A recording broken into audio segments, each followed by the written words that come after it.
We are currently in Frankfort Cemetery in the capital city of Kentucky, Frankfort, Kentucky, and we are here to visit some unknown final resting places. Yes, there are some known resting places in here like Daniel Boone's, and we'll visit his, but there is a lot of hidden history here that nobody really knows about, and that's mainly what we're going to explore today. Some of those famous graves that you may have heard of, and some hidden history that I just about guarantee you haven't. Let's go check it out.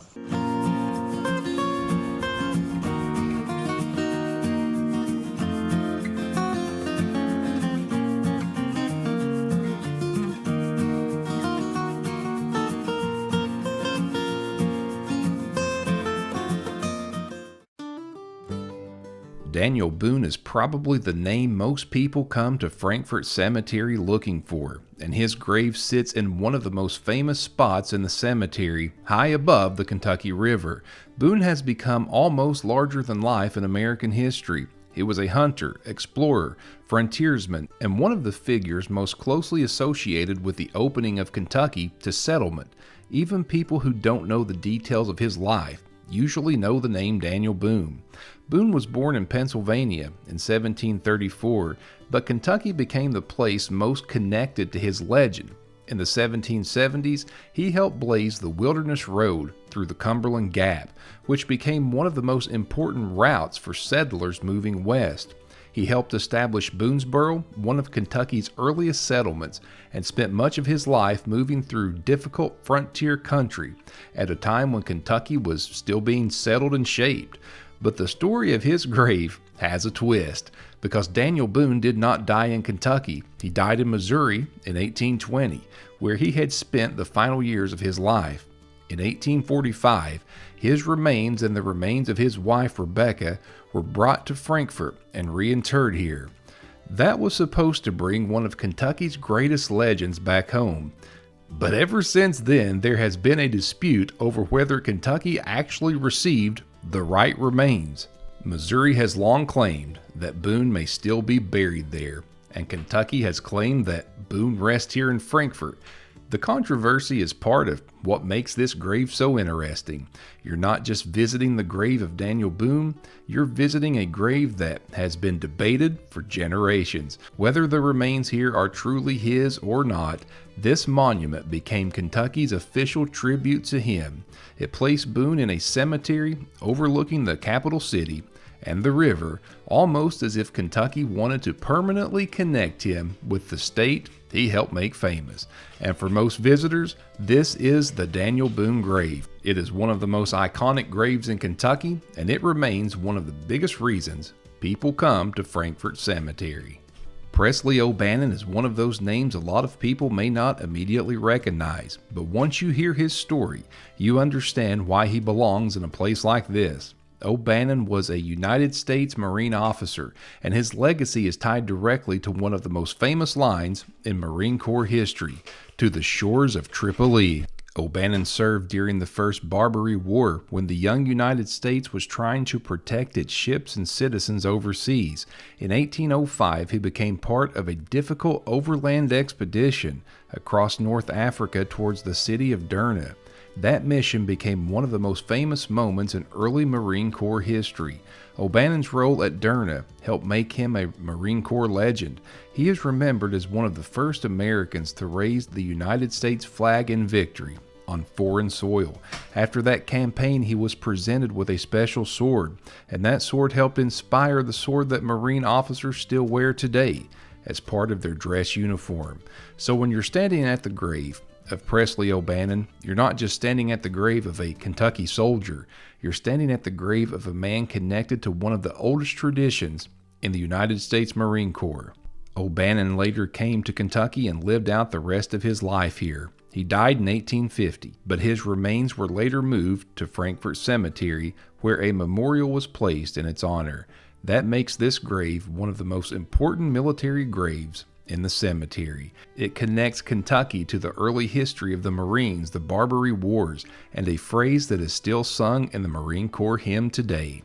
That is the kind of grave that can be easy to walk past if you don't know the story, but once you know it, Presley O'Bannon becomes one of the most historically powerful stops in Frankfort Cemetery.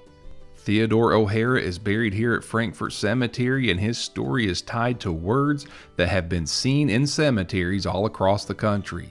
O'Hara was a Kentucky poet, journalist, soldier, and lawyer, but he is best remembered for writing The Bivouac of the Dead. That poem became one of the most famous memorial poems in American history. It was written in honor of Kentucky soldiers who died during the Mexican War, especially those who fell at the Battle of Buena Vista. The poem captured the grief and honor of soldiers who never came home, and over time lines from it were placed in national cemeteries and military burial grounds across the United States. That is what makes O'Hara's grave so interesting. He wrote something that outlived him in a very public way. Most people may not know his name, but they may have seen his words without even realizing it. His poem became part of the language of military remembrance. Frankfort Cemetery itself is deeply connected to that story. The cemetery has military monuments and graves connected to multiple wars, and O'Hara's poem fits that atmosphere. His words were connected to the reinterment and memorializing of Kentucky soldiers, and they became part of how Americans spoke about sacrifice, service, and remembrance. O'Hara lived a complicated life. He was not just a poet sitting quietly somewhere writing verses. He served as a soldier, worked as a journalist, and moved through some of the major conflicts and political divisions of his time. But his lasting legacy came from that poem. Standing at his grave, the thing that stands out is how a person can become remembered, not only for what they did, but for the words they left behind. The Bivouac of the Dead became bigger than Theodore O'Hara himself. It became part of the American cemetery landscape. So this grave is not just about one Kentucky writer. It's about the way words can become monuments. O'Hara is buried here, but his most famous work spreads far beyond Frankfort Cemetery. One of the most modern and unexpected graves here at Frankfort Cemetery belongs to Elizabeth Ann Hewlett, better known to wrestling fans as Miss Elizabeth. For a certain generation of fans, Miss Elizabeth was one of the most recognizable faces in professional wrestling. She was elegant, quiet, dramatic, and completely different from almost everyone around her. She became famous in the World Wrestling Federation in the 1980s as the manager of Macho Man Randy Savage. During a time when wrestling was loud, colorful, and over the top, Miss Elizabeth stood out because she didn't have to be loud. Her presence alone created drama. She was often called the First Lady of Wrestling, and that nickname fit because she brought a different kind of presence to the wrestling world. Her career is tied closely to some of the biggest moments in wrestling history. Fans remember her from the height of the 1980s wrestling boom, from her appearance alongside Randy Savage, and from the emotional storylines that made her one of the most beloved personalities of that era. Later, she also appeared in World Championship Wrestling during the Monday Night Wars, when wrestling was reaching another peak in popularity. Her story also ended sadly. Miss Elizabeth died in 2003 at just 42 years old. For wrestling fans, her passing was a shock because she had been such a familiar part of their childhood and young adulthood. She was not remembered as a wrestler in the traditional sense. She was remembered as a character, a presence, as someone who helped define an era. Her grave being here in Frankfort Cemetery may surprise people who only knew her from television, but Elizabeth Hewlett was born in Frankfort, Kentucky, and this was where she was laid to rest. This grave brings a different kind of history into the cemetery. Frankfort Cemetery has governors, soldiers, pioneers, and poets, but it also has someone connected to pop culture and millions of television memories. For wrestling fans, this is not just a grave in Kentucky. It's the final resting place of one of the most iconic women in wrestling history. William Goebel may have one of the most dramatic stories of anyone buried in Frankfort Cemetery. He was a Kentucky politician, a lawyer, and the only sitting governor of a U.S. state to die after an assassination. Goebel's story centers on the disputed Kentucky governor's race of 1899. He was the Democratic candidate running against Republican William S. Taylor. Taylor was initially declared the winner, but the election was challenged, and the question of who had actually won became one of the most intense political disputes in Kentucky history. The situation in Frankfort became extremely tense. Emotions were high. Both sides believed the future of the state was at stake, and Kentucky politics reached a dangerous breaking point. On January 30th, 1900, Goebel was near the old state capitol when he was struck during an attack. The political crisis did not stop. The next day, while he was gravely injured, the Democratic-controlled legislature declared him the rightful winner of the election. Goebel was sworn in as governor, but he was already fighting for his life. He died a few days later, on February 3rd, 1900. That makes his governorship one of the shortest and strangest in American history. He became governor after the attack, issued only one official act, and died before he could truly govern.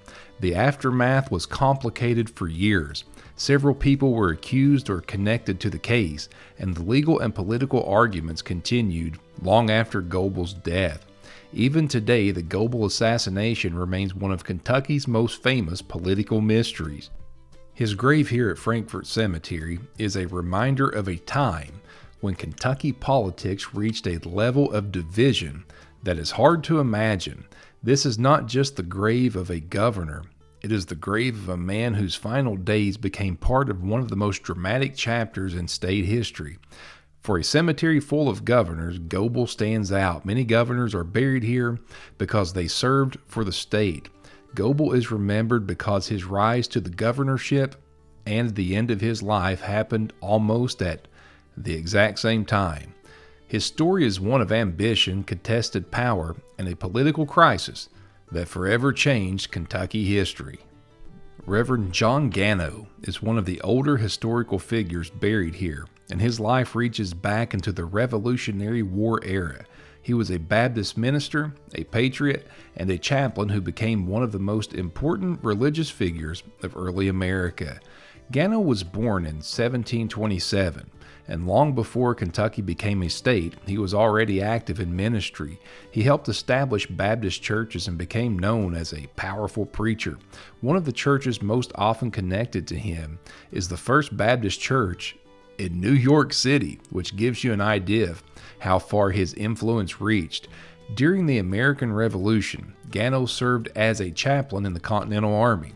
That meant he was not just preaching in a church building somewhere far from danger. He was connected to the Army during the fight for independence.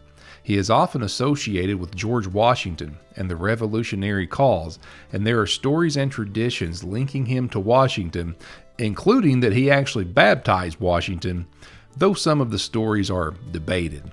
That is part of what makes figures like John Gano interesting. With people from this era, history and tradition sometimes become tangled together. The documented part of his life is already important. He was a major Baptist minister, a Revolutionary War chaplain, and a man whose religious work stretched across early America. Later in life, Gano came to Kentucky, where he did have some family connections. He died in 1804, and he and his wife Sarah are buried here in the Revolutionary War section. His grave adds another layer to the cemetery because Frankfort Cemetery is not just about politics or famous names from later history. It reaches back to the founding generation of the country. You're looking at the grave of a man who lived through colonial America, the Revolution, and the early years of the United States.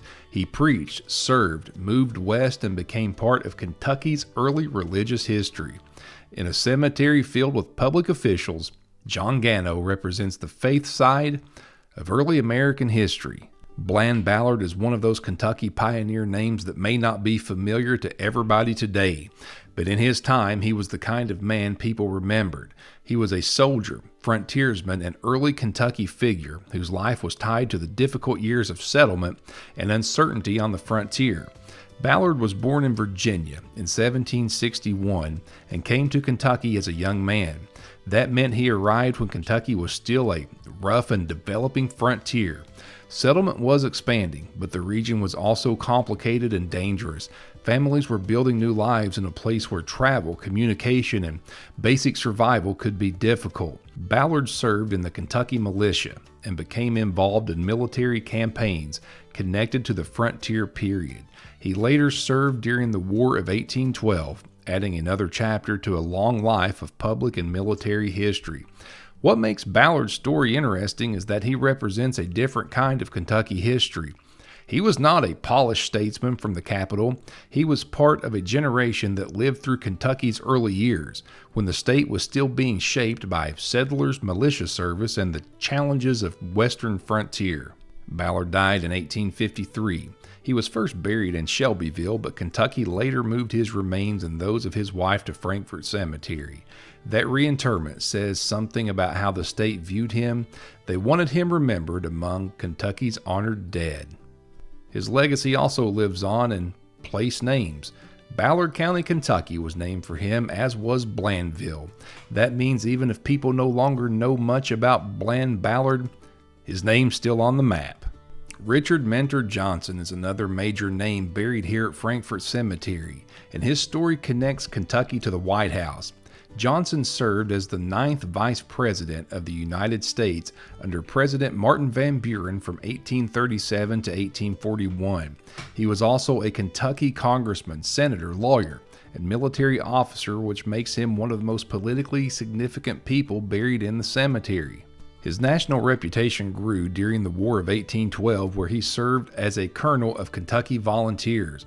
Like a lot of men from Kentucky's early political generation, his public image was built around frontier identity, military service, and politics. That combination made him a powerful figure at the time. But one of the most unusual parts of Johnson's history is how he became vice president. In the election of 1836, he did not receive enough electoral votes to win the vice presidency outright. Under the 12th Amendment, the decision went to the United States Senate. That made Richard Mentor Johnson the only vice president in American history elected by the Senate under that process. Johnson was also considered a controversial figure in his lifetime. His relationship with Julia Chinn, an enslaved woman, was widely known, and they had 2 daughters together. He recognized those daughters and provided for them, but in the politics and society of the time, that relationship became part of the public debate around him. After leaving the vice presidency, Johnson returned to Kentucky and continued trying to remain active in public life. He died in 1850 and was buried here in Frankfort Cemetery. And that is what makes Frankfort Cemetery such an incredible place to visit. In one cemetery, you can walk from the grave of Daniel Boone, one of the biggest legends connected to Kentucky, to the grave of a Marine Corps hero, to a poet whose words still appear in cemeteries across America, to one of the most beloved figures in professional wrestling. And you can say, and hey, I'm fine with you saying it, this is a strange group of people as far as how their fame all comes together in this one cemetery, where you can have statesmen and you can have pioneers and you can have the manager of the WWF champion all together. You can stand at the grave of a governor whose story became one of the most dramatic political moments in Kentucky history. Then walk to the grave of a Revolutionary War era minister, frontier soldier, and several governors who led Kentucky didn't make it to all their graves today.